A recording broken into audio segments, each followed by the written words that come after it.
Aloha Ramaz School. I'm Ellie Crowe, author of Surfer of the Century.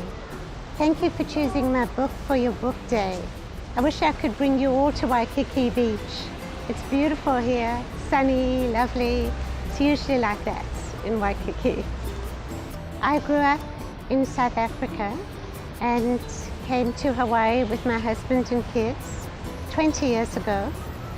And I wrote about Duke after seeing his photo and liking his face. He looked so friendly, so nice, so sweet. And there was no book for children about Duke, and I thought there should be one. To research the book, I read everything I could about Duke, and I looked up old newspapers. I scrolled back on the archives and read about him. And also it turned out Duke surfed in Australia, near where I used to live.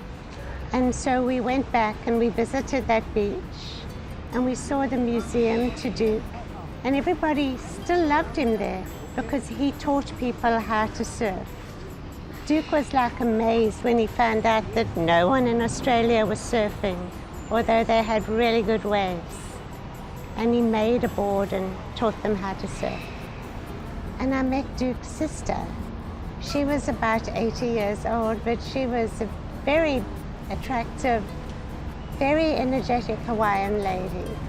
And she said Duke was very shy. She said Duke never spoke much. He was a very shy person.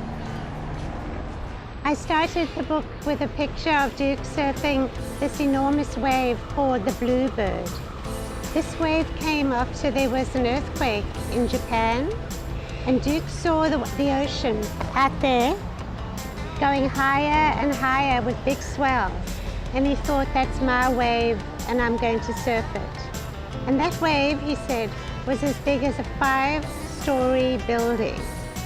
And Duke swam out and he sat on these huge swells. They call them bluebirds because they rise from an ocean that's flat, like this ocean you can see today. And then he caught it. And he said the most important thing was not falling off, because if you fell off, it would be like having that 5-story building crashing on you. It would just be the end of you. He surfed for 1.5 miles, right across the ocean. And when he reached the shore, everybody had gathered and they were all cheering at this amazing surf. Duke was called Surfer of the Century, like the title of the book, because of his surfing and because he shared surfing with the world. He surfed on your shores as well, in your ocean on the East Coast, and he taught people how to make surfboards and how to surf.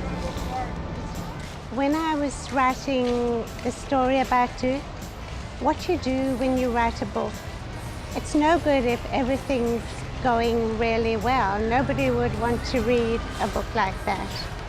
So I took Duke's life, and actually it fitted in very well to a book format, because every time he tried to do something, something went really wrong. Like the first race he swam to try out for the Olympic team, he won. He beat the world record. And he was just a boy who had taught himself how to swim. It was amazing that he won, and then no one believed his times. The people in New York said no, they couldn't have used proper watches. They didn't have a swimming pool. He was swimming in the open ocean at the pier, and they said no, can't swim. So something bang went wrong. Now, when you're writing a book, then the person tries to fix it. Well, Duke did manage to swim, and he did get taken to New York because his times were so good. They thought, let's give him a chance. But then when he hit the water was so cold that he couldn't swim, and people began to boo him, and he was just freezing, and he had to be pulled out of the pool. So that's what you do when you write the book. The person, something's wrong, they try and fix it, but what happens then is worse. And you get things like that again and again until they manage themselves to fix it. And it's good if you can put a little twist in the end, like Duke surfing.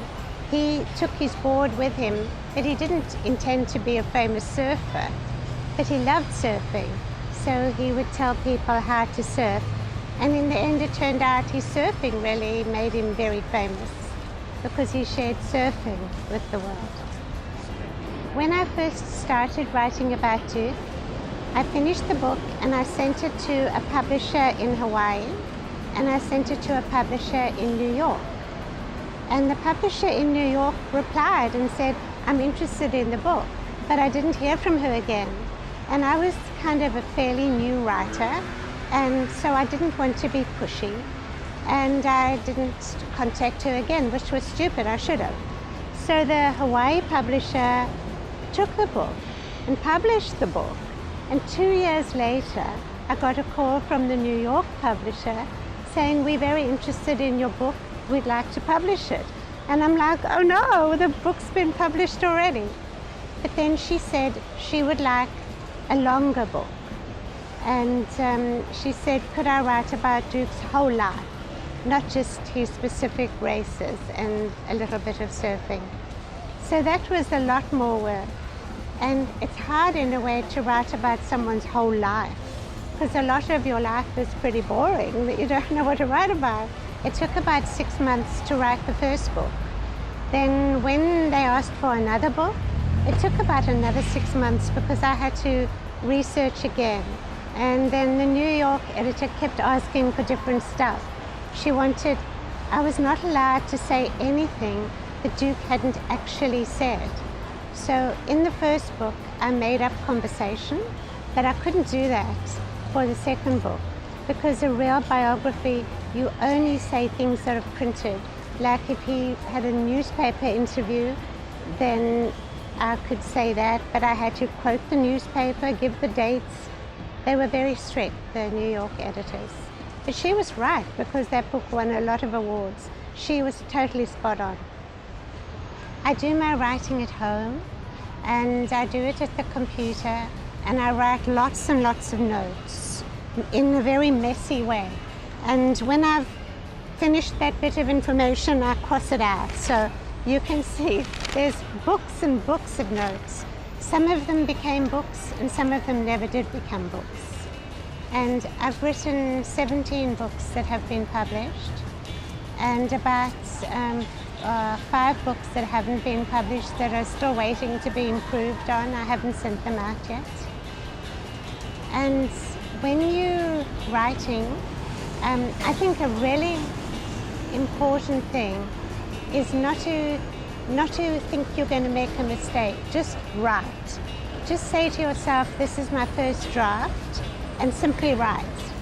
And then later, when you've finished your first draft, then you say, now I'm correcting my first draft.